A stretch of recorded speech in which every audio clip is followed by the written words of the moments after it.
Hi, guys, and welcome to today's review. We'll be discussing the 2021, so this year's Wrong Turn. So, for you guys that may have not seen this, or maybe not thinking about seeing this, and you're watching this review just to see how it goes, the film is essentially about a group of six friends that go hiking together and are confronted by a community of people who have lived in the mountains for hundreds of years. Things obviously go spectacularly wrong, and otherwise we wouldn't be left with this horror film, would we? So, I suppose we will get into maybe slight spoilers at some point, but I think we will hopefully remember to flag that up before. Yeah. So, Dan, Wrong Turn. What's your thoughts? How did you find this film? Do you know, I had a lot of problems with it. I had a lot of issues with this film. I'll go out the bat and say that I was happy that they tried something different in the way that it wasn't the Hillbilly Family again. It wasn't, Three Fingers or whatever it's called. It wasn't that. We went, down Wrong Turn. I think it's technically number 6 in the franchise, so we weren't sort of repeating ad nauseum. But it just fell into the same traps again. Excuse the pun. But straight away the main issue is with the cast. You opened up with Matthew Modine, who's looking for his daughter. She's been missing about 6 to 8 weeks, something like that. And he's kind of really concerned, like a father would be, searching this town. And then so it's an intriguing opening. It's different. I honestly thought we just solidly focus on Matthew Modine's character looking for his daughter. I really did think it was going to be Matthew. I went in completely blind.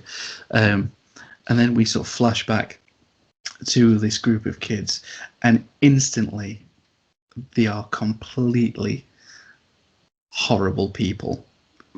There's not one saving grace about any of them, and the sooner they died, the better for me. Yeah.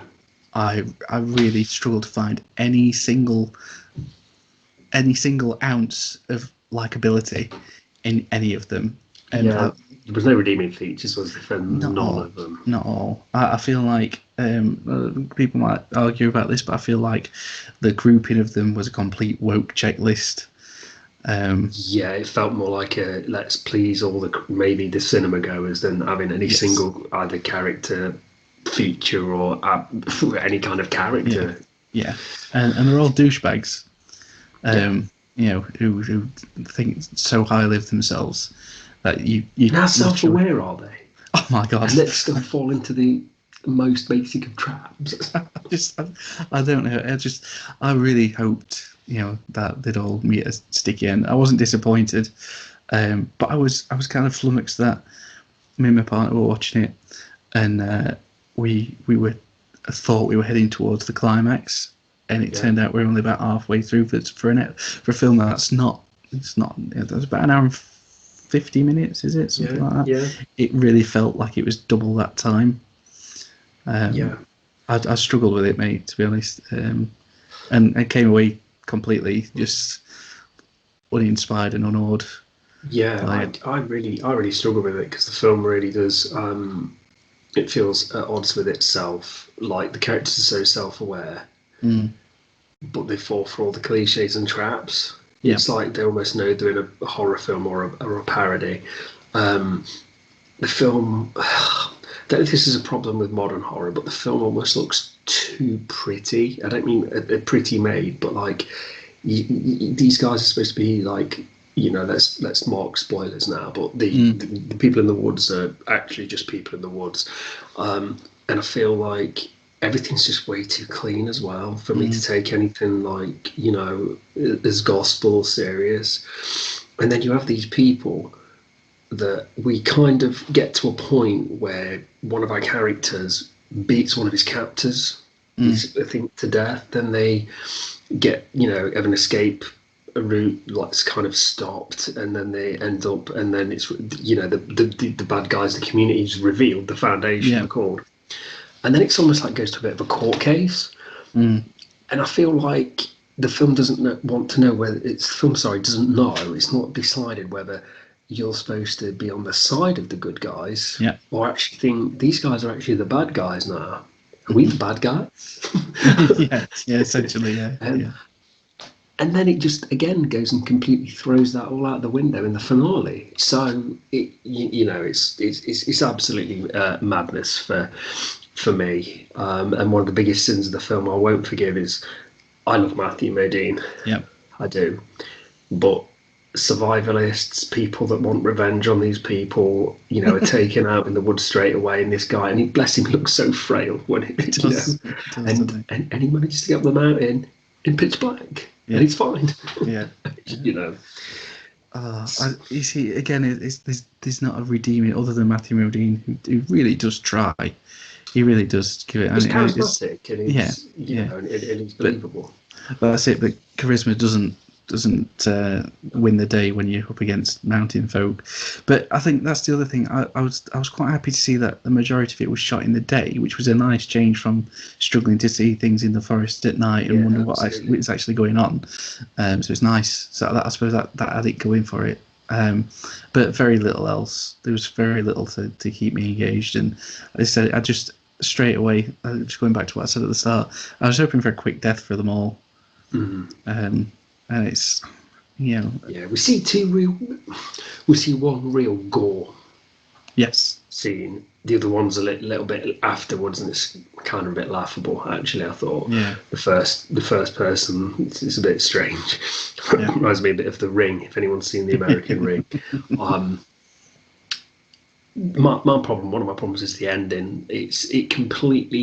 The ending of the film is essentially if in Star Wars Darth Vader had threw the Emperor down the shaft, and then as they were leaving the Death Star, the Emperor walked back in again, and they threw him down the shaft again. It literally extends the film by 10 minutes for no reason whatsoever. Yeah. And then we have the horrible thing of thinking we've finished this film, and then the actual ending comes as the credits is rolling. Yes. It's unforgivable. It is. It makes no sense whatsoever. I sat there sort of thinking, obviously, like, oh well, not to go into too many spoilers, but that she's going to go off. The main character is going to go back off, to save her family. She's going to sacrifice her newfound freedom, and then credits start rolling, and then there's a bit of a finale, but you don't. It's not even in focus. It's set so far back from the action, that. You've got the credits rolling over it, Dan. It's laughable. It's almost like it becomes a parody of. It's like you said. It'd be essential going back to the Star Wars analogy. It would be like Vader throwing the Emperor down the shaft as they rolled the credits. Yeah. And you just sort of sat around thinking, why not just wait? Why not wait? It's 2 minutes. Yeah. Did the studio turn around and say, "Oh no, you're going over a minute, so"? You'll have to put the credits on over the finale. It doesn't make sense. I tell you what. The one thing that I wish they'd included, which would have made it all right for me, was there's a sequence. You mentioned this before we started this, and the log sequence. Yeah.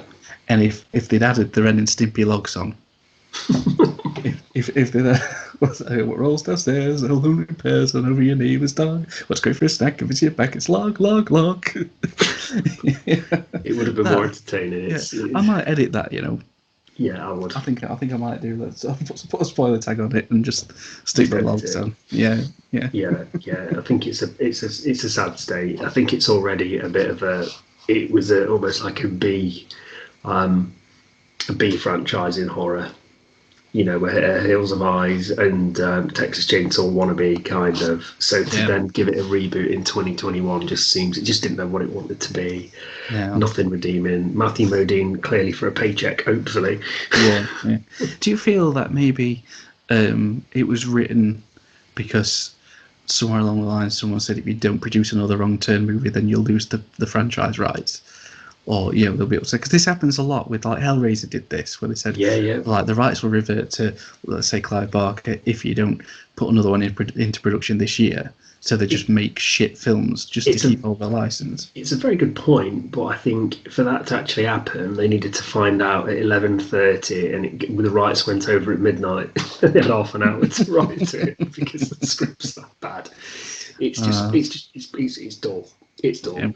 it didn't need to exist. It's pointless. It doesn't even give us anything. It gives us no insight afterwards. Like if you kind of said, well, what's the message of the film? I'd be like, RVs are easy to ride and drive. Especially when your communities lived away from technology for the last 100 years. No one knows. Yeah, they built everything themselves. It felt like the filmmakers saw the ritual, the village, and just all kind of wanted to think, let's mash it up. Again, the one thing I appreciate is they tried to just do something different. Yeah. But I think what the writers did is when they wrote the script and give their stamp of approval on the end of it, and it's the same writer from the original one, by the way, as well. Yeah. I think he put instead of an N right on the end, he should have wrote a D. Oh, bless you, mate. Oh, so fantastic. Yeah, so I'm happy to say that, I would say avoid at all costs. Yeah, so we're giving it a recommendation of no recommendation. No, go log through. Yeah, thumbs up or a thumbs down from you, mate. Yeah, 3 thumbs down. My 2, and I'll find someone else to put it down as well. Yeah, I'll see. I'll join you. I'll steal someone's thumb. Yeah. Six thumbs down. Yeah, 6 thumbs down. Yeah. Avoid. I'm already going to say it's going to be on the worst 2021 films. I can see it already. Yeah. So, right, guys, thank you. Thank you for watching. Let us know what you thought. Did you think that we've made a wrong review? Have we turned into the wrong review? Just let us know. Like, subscribe. That'd be really great. And we will see you next time.